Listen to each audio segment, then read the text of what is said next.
Juni tahun 2025. Di saat banyak mata dunia tertuju pada ketegangan geopolitik yang makin panas, kita justru terbang ke salah satu tempat paling dingin dan paling disorot di planet ini, Saint Petersburg, Rusia. Dan di tengah panggung global ini, ada Presiden Indonesia, Prabowo Subianto. Pertanyaannya simpel, ngapain? Ini bukan kunjungan liburan. Forum Ekonomi St. Petersburg ini ibarat Davos-nya Blok Timur. Tempat para raksasa ekonomi dan politik berkumpul. Bukan buat basi-bosi, tapi buat deals. Udara di sini dipenuhi aroma lobi tingkat tinggi dan kopi mahal. Setiap jabat tangan punya harga. Setiap senyuman bisa jadi awal dari perjanjian miliaran dolar. Dan disinilah bagian menariknya. Prabowo datang bukan sebagai tamu yang sekadar mengisi kursi. Gini ceritanya, lupakan sejenak citra Indonesia yang santai. Negara agraris di Khatulistiwa. Di panggung dingin St. Petersburg ini, Prabowo sedang memainkan peran baru. Dia adalah seorang salesman kelas berat. Tapi, dia nggak jualan batik atau kopi. Produk yang dia bawa jauh lebih besar, lebih ambisius, dan jauh lebih mahal. Dia sedang menjual saham masa depan Indonesia di hadapan para investor paling berpengaruh di dunia. Ini bukan sekadar kunjungan kerja. Ini adalah sebuah manuver strategis. Tapi, untuk melakukan manuver sebesar ini di papan catur dunia, Anda nggak bisa datang dengan tangan kosong. Anda butuh senjata. Dan Prabowo membawa senjata rahasianya. Sebuah kartu as bernilai triliunan dolar yang siap diletakkan di atas meja. Jadi, apa isi koper triliunan dolar yang dibawa ke St. Petersburg? Apa senjata rahasia yang membuat seorang presiden begitu percaya diri di panggung dunia? Jawabannya bukan rudal, bukan tank.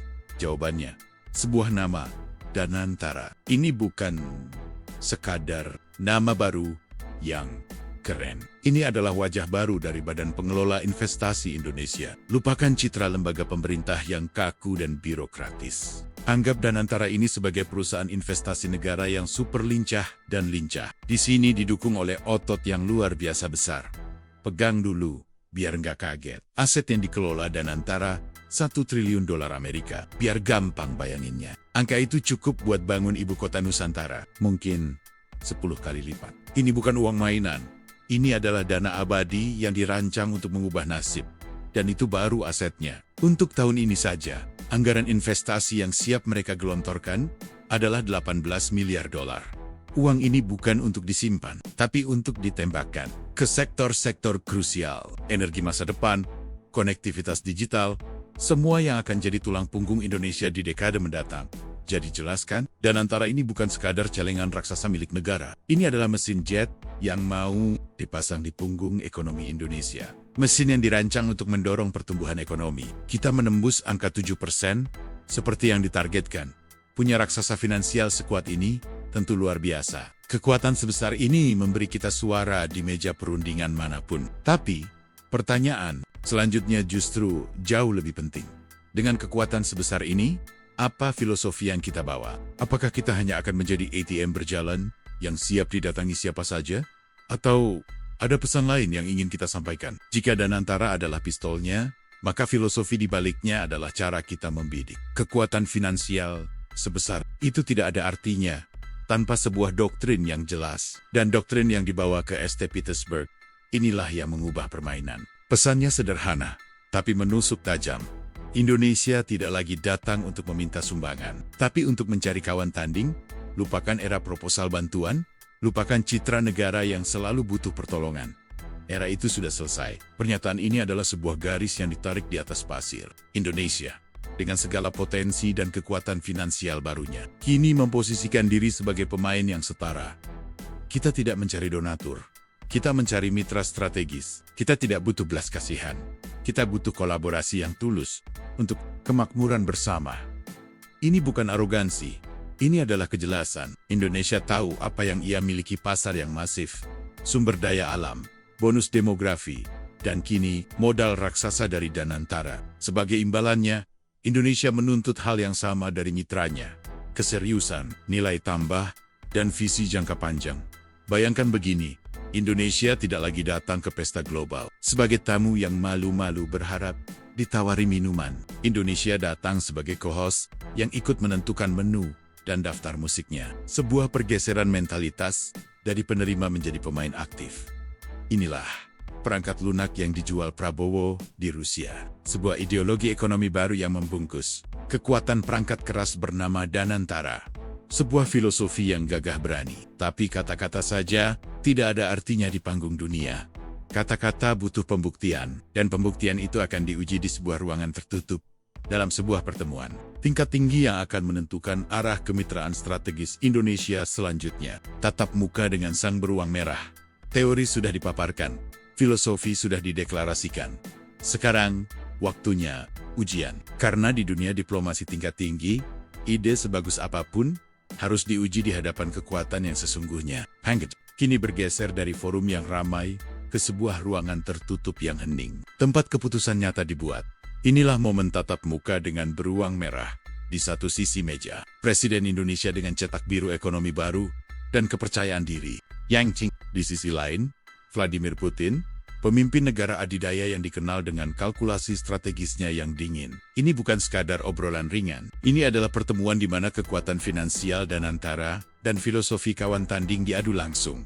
Di sini, Prabowo tidak sedang mempresentasikan proposal permohonan. Dia menawarkan sebuah kemitraan, sebuah aliansi strategis antara dua kekuatan regional yang sama-sama punya kepentingan. Dan bagian paling tajamnya adalah ini. Ini bukan pertemuan untuk memulai percakapan. Dokumen-dokumen kerjasama sudah ada di atas meja, siap ditandatangani. Ini menunjukkan satu hal krusial. Indonesia datang bukan untuk melihat-lihat dan menjajaki kemungkinan, tapi datang untuk menutup transaksi. Sebuah level persiapan dan keseriusan yang mengirimkan pesan kuat. Pertemuan tingkat tinggi itu lebih dari sekadar jabat tangan dan foto bersama. Itu adalah momen krusial di mana tinta bertemu kertas, di mana kata-kata diuji dengan komitmen.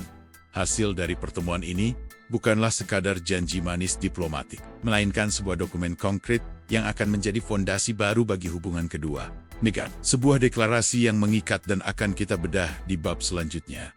Jika pertemuan dengan Putin adalah klimaksnya, maka bab ini adalah hasilnya. Inilah jarahan yang dibawa pulang ke Indonesia.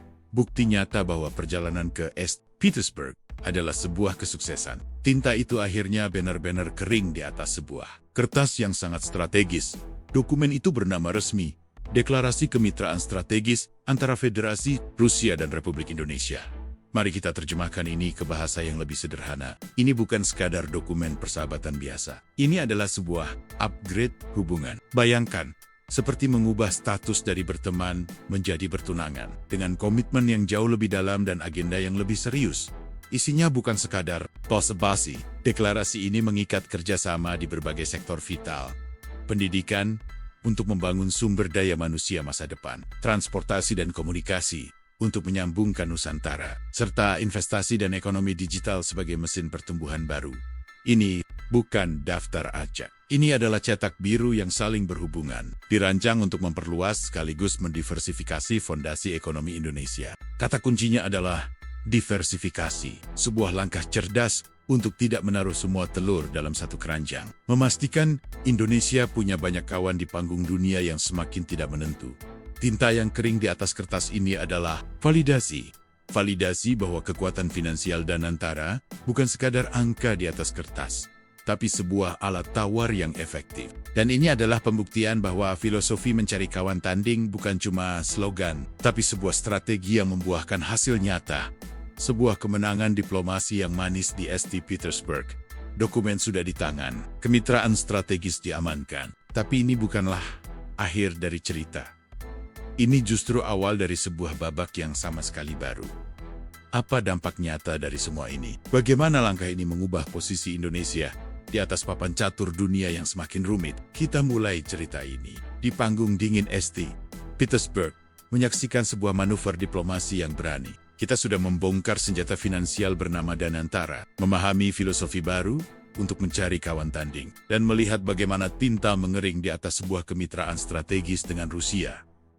Sekarang, mari kita mundur sejenak dan lihat gambaran besarnya. Apa arti dari semua ini? Jawabannya sederhana. Ini adalah penanda dimulainya babak baru bagi Indonesia. Sebuah transisi dari yang tadinya hanya objek di peta dunia, menjadi pemain aktif di meja catur global. Selama bertahan-tahan, dunia mungkin melihat Indonesia sebatas peta geser, sebuah wilayah yang kaya sumber daya alam, pasar yang besar untuk produk mereka, atau destinasi liburan yang indah. Kita adalah panggung, bukan aktornya. Perjalanan ke St. Petersburg adalah deklarasi bahwa era itu telah usai. Dengan kekuatan ekonomi yang terorganisir dan sikap percaya diri, Indonesia tidak lagi hanya menjadi bidak yang digeser oleh pemain lain. Kita kini duduk di meja itu, ikut merancang strategi, dan menggerakkan bidak kita sendiri. Langkah strategis dengan Rusia ini mengirimkan getaran ke seluruh dunia, ke barat maupun ke timur. Pesannya jelas, Indonesia adalah negara merdeka yang bersahabat dengan semua, namun tidak akan didikte oleh siapapun. Kita terbuka untuk bisnis, tapi dengan syarat dan ketentuan dari kita. Ini adalah babak baru, sebuah era di mana Indonesia tidak lagi bertanya, "Bolehkah kami ikut?" Melainkan menyatakan, "Inilah kami, dan ini tawaran kami." Sebuah kepercayaan diri yang didasari oleh kekuatan nyata, bukan sekadar retorika. Perjalanan di St. Petersburg mungkin sudah selesai, tapi permainan di papan catur dunia baru saja dimulai.